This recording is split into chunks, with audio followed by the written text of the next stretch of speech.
ووصينا الإنسان بوالديه إحسانا وقال تعالى في مقام وقضى ربك ألا تعبدوا إلا إياه وبالوالدين إحسانا. أعوذ بالله صدق الله مولانا العظيم وصدق رسوله النبي الكريم الأمين ونحن على ذلك لمن الشاهدين والشاكرين والحمد لله رب العالمين. مل کے تمام بات الصلاة والسلام عليك يا سيدي وعلى آلك وأصحابك يا سيدي الصلاة والسلام عليك يا سيدي يا رحمة للعالمين وعلى آلك وأصحابك يا سيدي يا خاتم النبيين. والد کی عظمت و شان کے حوالے سے چند اشعار ہیں وہ سماعت فرمائیں گے. عزیز تر مجھے رکھتا تھا لگے جان سے، عزیز تر مجھے رکھتا تھا لگے جان سے، یہ بات سچ ہے کہ میرا باپ کم نہیں ماں سے. عزیز رکھتا تھا مجھے لگے جان سے، یہ بات سچ ہے کہ میرا باپ کم نہ تھا ماں سے. وہ ماں کے کہنے پہ مجھے کچھ روک کے رکھتا تھا، یہی وجہ تھی کہ مجھے چومتے ہوئے جھجکتا تھا. وہ ماں کے کہنے پہ مجھے روک کے رکھتا تھا اور یہی وجہ تھی کہ وہ چومتے جھجکتا تھا. وہ آشنا رہا میرے ہر قلب سے ہر دم، جو کھل کے رو نہیں پایا مگر سسکتا تھا. آشنا رہا میرے ہر قلب سے ہر دم، جو کھل کے رو نہیں سکتا مگر سسکتا تھا. جڑی تھی اس کی ہر ایک ہاں فقط میری ہاں سے، یہ بات سچ ہے کہ میرا باپ کم نہ تھا ماں سے. تمام ہر ایک درد چپ چاپ خود یہ سہتا تھا، تمام عمر وہ اپنوں سے کٹ کے رہتا تھا. لوٹتا تھا کہیں رات کو دیر سے کہ دن بھر، وجود اس کا پسینے میں ڈھل کے بہتا تھا. گلے پھر بھی تھے مجھے ایسے چاک داماں سے، میرا باپ کم نہ تھا کہیں میری ماں سے. والدین کی عظمت اور شان کو اللہ رب العزت نے قرآن میں متعدد مقامات پر مختلف انداز میں ذکر فرمایا ہے. مجھ سے پہلے ہمارے اس علاقے کی عظیم پہچان کسی معرفت کی محتاج تو نہیں ہے. جناب حافظ محمد اکبر صاحب بڑے آسان انداز سے فکر آخرت کے حوالے سے اور تقوی کی اہمیت و ضرورت کے اعتبار سے گفتگو فرما رہے تھے. ٹائم بھی مختصر ہے، 12:30 تک انشاءاللہ پروگرام کو مکمل بھی کرنا ہے، تو میں مختصر سے وقت میں چند ایک گزارشات تربیتی حوالے سے آپ کے گوش گزار کرنا چاہتا ہوں. اللہ رب العزت کی بارگاہ میں دعا ہے اللہ تعالی ہم سب کو علم و عمل کی توفیق عطا فرمائے، اور ہمارا یہاں پر بیٹھ کر ذکر و اذکار کرنا اور جتنی بھی سانسیں ہم اللہ کے نام کی خاطر لے رہے ہیں، اللہ تعالیٰ ان سانسوں کو ہمارے لیے باعث نجات. لا تعداد رحمتیں اور تعریفیں ہیں اس رب کائنات کے لیے جس نے ہمیں تخلیق کیا، اور بے شمار درود و سلام ہے اس عظیم ہستی کے لیے جو معراج کی رات میں اس مقام تک پہنچی کہ جس کی کوئی انتہا نہیں ہے. لوح و قلم بھی جن کے پاؤں کے نیچے رہے اور مالا نہایا تک وہ فراست کر گئے. اور بے شمار رحمتیں اور برکتیں ہوں اللہ رب العزت کی تمام تر صحابہ اکرام علیہ الرضوان پر اور حضور کے جمیع اہل بیت اطہار پر. قرآن مجید برہان رشید سے ایک مقام پہ میں نے تلاوت کیا. اللہ نے فرمایا وَوَصَّيْنَا الْإِنسَانَ بِوَالِدَيْهِ إِحْسَانًا، ہم نے انسان کو وصیت فرمائی ہے کہ وہ اپنے والدین کے ساتھ حسن سلوک کرے. دوسرے مقام پر پارہ نمبر 15 میں اللہ نے ارشاد فرمایا وَقَضَىٰ رَبُّكَ أَلَّا تَعْبُدُوا إِلَّا إِيَّاهُ وَبِالْوَالِدَيْنِ إِحْسَانًا، کہ اے میرے پیارے محبوب صلی اللہ علیہ وسلم، آپ کے رب نے یہ فیصلہ فرما دیا ہے کہ عبادت ہوگی تو صرف میری ہوگی، اور حسن سلوک کے درجوں کے اندر سب سے پہلے جو حقدار ذات ہے وہ والدین کی ذات بابرکات ہے. یہ آپ کے رب نے فیصلہ فرما دیا ہے. والدین کے ساتھ حسن سلوک کرنے کے حوالے سے جو اللہ نے مختلف الفاظ قرآن کے اندر ذکر فرمائے ہیں وہ تقریباً 35 مرتبہ اللہ نے ذکر کیا ہے. 35 مرتبہ. اور اتفاق کی بات یہ ہے, حسن اتفاق یہ ہے کہ جہاں پر اللہ نے خاص طور پہ اپنے آپ کو عبادت کے لائق ذکر کیا وہیں پر ساتھ والدین کے ساتھ حسن سلوک کا بھی ذکر کیا. پارہ نمبر 1 میں سورہ بقرہ شریف میں فرمایا وَإِذْ أَخَذَ اللَّهُ مِيثَاقَ بَنِي إِسْرَائِيلَ, اللہ رب العزت نے وَإِذْ أَخَذْنَا مِيثَاقَ بَنِي إِسْرَائِيلَ لَا تَعْبُدُونَ إِلَّا اللَّهَ وَبِالْوَالِدَيْنِ إِحْسَانًا, ہم نے بنی اسرائیل سے اس بات کا عہد لیا, میثاق لیا, پختہ وعدہ لیا کہ تم نے عبادت کرنی ہے تو صرف اللہ کی کرنی ہے اور والدین کے ساتھ حسن سلوک کرنا ہے. پارہ نمبر 15 میں بھی ایسے ہی کہا کہ عبادت کرنی ہے تو صرف میری کرنی ہے اور حسن سلوک کے سب سے پہلے حقدار والدین ہیں. پھر فرمایا کہ ہم نے وصیت کر دی ہے انسان کو کہ والدین کے ساتھ حسن سلوک کرنا ہے. یعنی کہ مختصر خلاصہ ان ساری آیات کا یہ ہے کہ اللہ کی صرف عبادت کی جا سکتی ہے, عبادت اس کے علاوہ کسی اور کی نہیں ہو سکتی.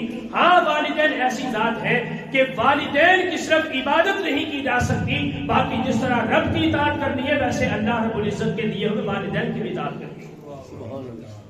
صرف عبادت رب کی کرنی ہے لیکن اطاعت جیسے اللہ اور اللہ کے رسول کی ہوگی ویسے ہی والدین کی بھی اطاعت ہوگی. لیکن فرق صرف ایک یہ ہے کہ غیر شرعی امور کے اندر والدین کا کہا نہیں مانا جائے گا, کیونکہ غیر شرعی امور کے اندر والدین کا کہا نہ ماننا یہ اللہ اور اللہ کے رسول کی اطاعت ہے.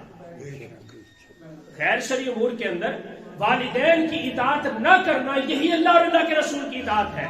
لیکن جو حکم والدین شریعت کے مطابق کر رہے ہیں اور اللہ اور اللہ کے رسول کی رضا اور خوشنودی کے لیے کر رہے ہیں اس کے اندر والدین کا ایک ہی اطاعت کرنا اور ان کے حکم کو بجا لانا یہ اولاد کے لیے انتہائی ضروری ہے.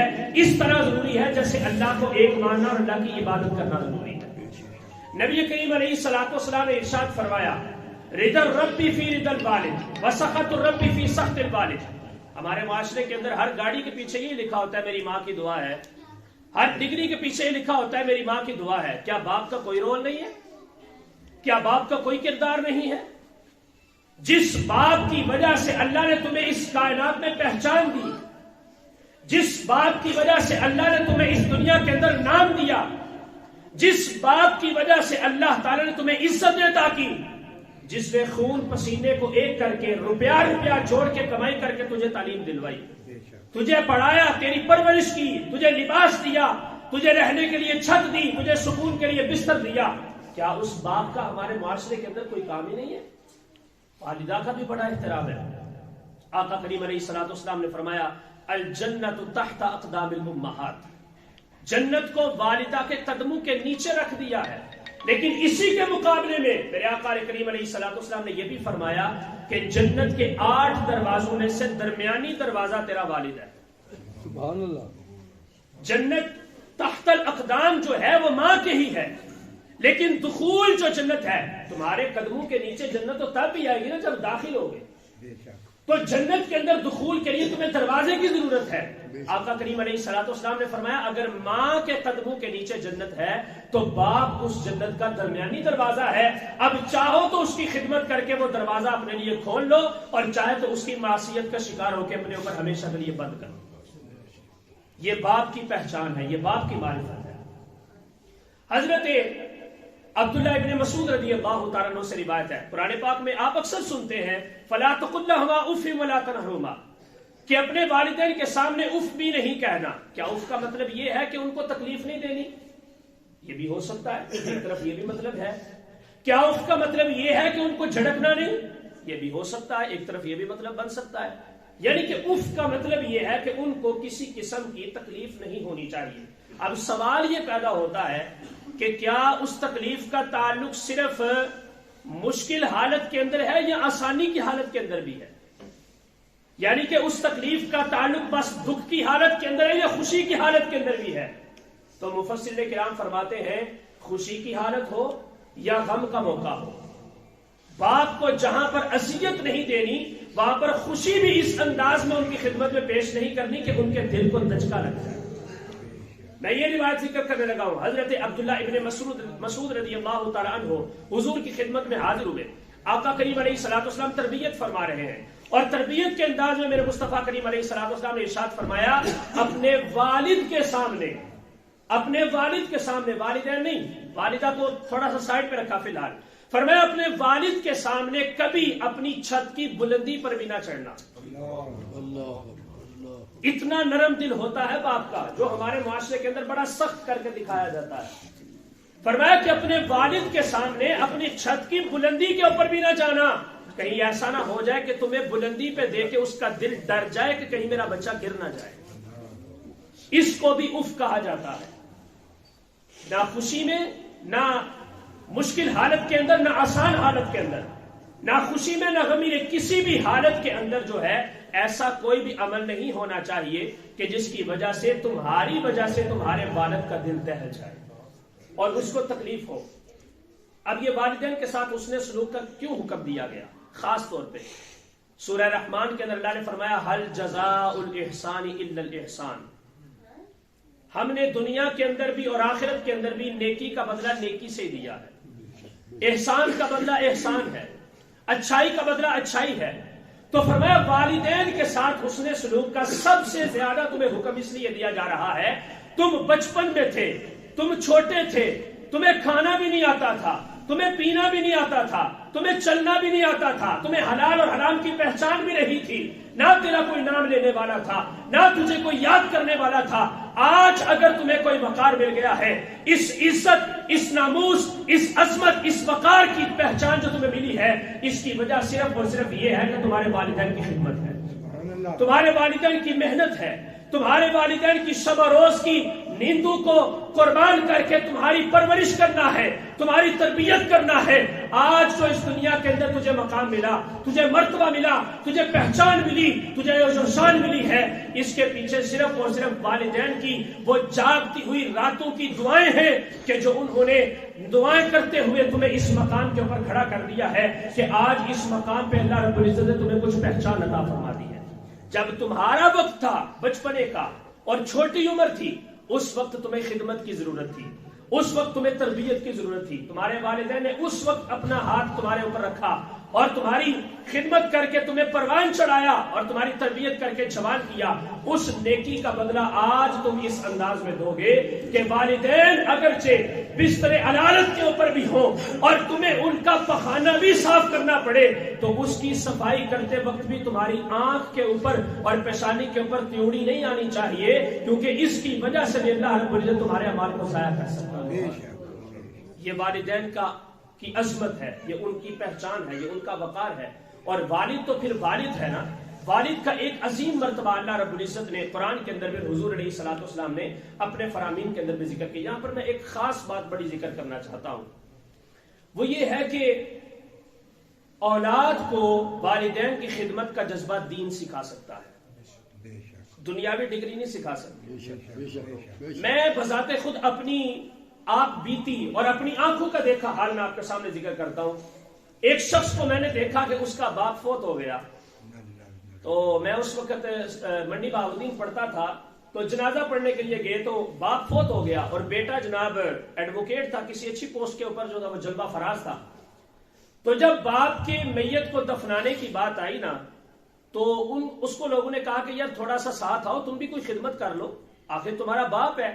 وہ قریب ہی نہیں جاتا تھا، یعنی کہ اسے پتہ ہی نہیں تھا کہ میں نے اس حالت کے اندر اپنے باپ کے حقوق کو کیسے ادا کرنا ہے. یہ صورتحال تھی اس کی. وہ لوگوں سے پوچھتا تھا کہ بتاؤ میں نے کیا کرنا ہے، میرے لیے کیا کام ہے، کیا خدمت ہے میرے لیے. چلے جو کچھ بھی ہوا، لوگوں نے جس طرح بھی پہل ہے کہ اس کا کام کروا دیا، دفن کر دیا، جنازہ ہو گیا. جب دعائے مغفرت کی بات آئی نا تو بچہ اس کی آنکھوں سے آنسو جاری ہو گئے. اب ہر شخص یہی سمجھ رہا تھا کہ شاید باپ کے فراق کی وجہ سے رو رہا ہے، باپ کی جدائی کی وجہ سے رو رہا ہے. لیکن کسی اہل نظر نے جب اس سے پوچھا اور جا کے تسلی دی کہ بیٹا کوئی بات نہیں، اللہ کا فیصلہ ہے، سب نے جانا ہے، اس کے اوپر صبر کرنے کا حکم ہے، پریشان نہ ہو، اللہ تعالیٰ تمہیں حوصلہ عطا فرمائے. اس نے کہا کہ بزرگوں میں اس بات سے نہیں روتا کہ میرا باپ چلا گیا ہے، میں روتا اس لیے ہوں کہ میرے باپ نے اپنے مرنے کے لیے بھی مجھے دعا تک نہیں سکھائی. آج مجھے دعا نہیں آ رہی کہ میں اپنے باپ کے لیے دعا کر سکوں. اردو کے الفاظ تو سب کو ہی آتے ہیں، لیکن ایک عربی کا کچھ انداز ہوتا ہے، کچھ اسلامی طرز حیات ہوتا ہے، کچھ اسلام کے خط و خال ہوتے ہیں، کچھ طریقہ کار ہوتا ہے ان جیسی چیزوں کا خاص طور پہ. تو کہنے لگا کہ مجھے اس مخصوص انداز میں باپ کے لیے دعا کرنا بھی نہیں آتی کیونکہ مجھے سکھایا ہی نہیں گیا تھا. ایک بزرگ تھے، ان سے کسی نے پوچھا کہ آپ کے گھر کے سکون کی جو صورتحال ہے اس کے پیچھے راز کیا ہے؟ آپ کے گھر میں کبھی لڑائی نہیں ہوئی، آپ کے بچے آپ کے بڑے فرما بردار ہیں، تابعدار ہیں، اس کے پیچھے جو راز ہے وہ کیا ہے؟ انہوں نے کہا اس کے پیچھے راز یہ ہے کہ میں نے کبھی اپنے بچوں کو حکم نہیں دیا. یہ والدین کے لیے بھی میں خاص طور پہ بات ذکر کر رہا ہوں. بچوں کے لیے تو ہے کہ ان کی خدمت کرے، اور ہر لمحہ ماں سوائے فرائض نمازوں کے، اگر تم فرض نماز کی حالت کے اندر ہو تو باپ نے آواز دی تو اسے چھوڑ کے نہیں آنا. لیکن اگر تم تہجد بھی پڑھ رہے ہو تو باپ تکلیف میں ہے، کراہ رہا ہے، تو تم جتنے مرضی 12 نفل چھڑ کے تم 2200 نوافل بھی پڑھ لو تہجد کے. اگر باپ تکلیف کی وجہ سے کراہ رہا ہے اور تمہیں آواز دے رہا ہے اور تم یہ بات کر رہے ہو کہ میرا رب مجھ سے راضی ہو جائے، وہ سارے کے سارے نوافل لپیٹ کر تمہارے منہ کے اوپر مار دیے جائیں. نوافل نمازوں کی حالت کے اندر اگر باپ یا والدہ پکارے تو ان کو ترک کر کے جا کر پہلے ان کی اطاعت کرو. لیکن جب فرض نماز کی ادائیگی کر رہے ہو، یہ شرعی مسئلہ بھی سمجھ لیں، اگر فرض نماز ادا کر رہے ہو تو پھر ان کی آواز کو سن کے نہیں جانا، کیونکہ اب یہاں پر اللہ اور اللہ کے رسول کی اطاعت ضروری ہے. لیکن جب نوافل پڑھ رہے ہو وہ ایک اضافی عبادت ہے، اس کا تمہیں رب نے مجبور کر کے تمہیں حکم نہیں دیا کہ تم نے یہ بھی لازمی پڑھنا ہے جیسے فرائض ادا کرنے ہیں. اگر اس حالت میں ہو تو جا کر ان کی پہلے بات سنو. تو انہوں نے کہا کہ میں نے کبھی اپنے بچوں کو حکم نہیں دیا. وہ کہنے لگے پھر آپ کرتے کیا ہے؟ آپ کے بچے ہیں، آپ ان کو حکم دیں. جیسے آج کل ہمارے معاشرے میں ہوتا ہے تیری فلان دی ایسی تیسی تو میری گل نہ منے، میں تیرا پیو مت ہوں، میرا پیو نہیں. اس طرح کے الفاظ ہوتے ہیں ہمارے معاشرے کے اندر. انہوں نے کہا میں نے کبھی اپنے بچوں کو حکم نہیں دیا، آرڈر نہیں جاری کیا. عرض کیا کہ بابا جی کیوں آرڈر نہیں جاری کیا؟ آپ کے بچے ہیں. انہوں نے کہا کہ بیٹا میں یہ ڈرتا ہوں میں بچوں کو حکم دے دوں، میرے بچے کے دل میں ملال آ جائے کہ میں ایسا چاہتا ہوں لیکن والد صاحب یہ چاہ رہے ہیں. وہ فرمانے لگے اس ملال کی وجہ سے بھی رب اس کے اوپر ناراض ہو جائے گا. اب رب کی ناراضگی کا سبب تو پیچھے میں خود بنا کہ میں نے اپنے بچے کو آرڈر جاری کر دیا. میں اتنا بھی نہیں چاہتا کہ میں اپنے بچے کو حکم دوں اور میرا بچہ اس کے اوپر ناراضگی کا اظہار کرے، اور اس ناراضگی کے اظہار اگرچہ وہ صراحتاً اظہار نہیں کرے گا لیکن دل میں ضرور سوچے گا. تو اللہ رب العزت و علیم بذات صدور ہے نا، وہ تو اندر کی باتوں کو جانتا ہے. فرمایا میں اس لیے بھی اپنے بچوں کو حکم نہیں دیتا کہ کہیں اس کے دل کو بھی ٹھیس پہنچے گی تو رب اس کی وجہ سے بھی اس سے ناراض ہو جائے گا. پھر کہا جی پھر آپ کرتے کیا ہے؟ انہوں نے کہا میں نے اپنے بچوں کو تربیت ایسی دی ہے، میں حکم نہیں کرتا، میں مشورہ دیتا ہوں، اور جب میں مشورہ دیتا ہوں تو میرے بچے خود ہی سمجھ جاتے ہیں کہ ہمارے باپ کی رضا اس کام کے اندر ہے، لہٰذا ہمیں ایسا کرنا چاہیے. ہمیں یہ سوچنا ہے آج ہم چاہتے ہیں کہ ہمارا بچہ ہماری خدمت کرے، کیا ہم نے اس کے حقوق ادا کیے؟ اس کے اوپر میں پورا سیشن جو ہے وہ جمعے کے اندر پڑھا رہا ہوں، میرے یوٹیوب چینل پہ بھی سارے لیکچر پڑے ہوئے ہیں، اور میں نے اس کے اندر سارے مدارس ذکر کیے کہ کیا کیا کچھ ضروری ہے بچوں کے لیے جو آج ہم اپنے بچوں کو نہیں دے رہے. ہم نے آکسفورڈ کا سلیبس پڑھا لیا، ہم نے ان کو اچھی اچھی ڈگری دے دی دنیاوی اعتبار سے، لیکن ہم نے افسوس کی بات یہ کہ ہم نے اپنے بچوں کو قرآن نہیں سکھایا. آقا کریم علیہ الصلوۃ والسلام کے حدیث پاک یا آخری حدیث پاک سنا کر میں اپنی گفتگو کو مکمل کرتا ہوں. حضور علیہ الصلوۃ والسلام نے ارشاد فرمایا علموا اولادکم حب نبیہ، حب نبیہ، سب سے پہلے اپنی اولاد کو اپنے نبی کی محبت سکھاؤ. سب سے پہلے اپنے نبی کی محبت سکھاؤ. آج محبت مصطفیٰ کی جو بندہ بات کرتا ہے اس کو سب سے بڑا دہشت گرد کہہ دیا جاتا ہے جو محبت مصطفیٰ کی بات کرتا ہے. میں دوسری طرف نہیں جاتا، لیکن میں کہتا ہوں کم از کم حضور علیہ الصلوۃ والسلام کی اتنی محبت تو سکھا دو نا کہ وہ جاہل لوگوں کی طرح بچہ کل کو بڑا ہو کے یہ نہ کہ ان کی حیثیت بھی ایسی جیسے گاؤں کی چودھری کی ہوتی ہے. کم از کم اتنی محبت تو سکھا دو نا ان کو کہ انہیں پتا چلے کہ آقا کریم علیہ الصلوۃ والسلام کی عظمت کیا ہے، ان کا احترام کیا ہے، ان کی شان و بلندی کیا ہے. آقا کریم علیہ الصلوۃ والسلام کو رب نے بنا کے اس دنیا میں بھیجا کیا ہے، یہ تو ان کو پتا ہونا چاہیے. آقا کریم علیہ الصلوۃ والسلام نے فرمایا پہلا کام تم نے اپنی اولاد کے لیے یہ کرنا ہے کہ ان کو اپنے نبی کی محبت سکھاؤ. دوسرا وحب اہل بیتہ، اور دوسرے نمبر پر حضور کے اہل بیت کی محبت سکھاؤ.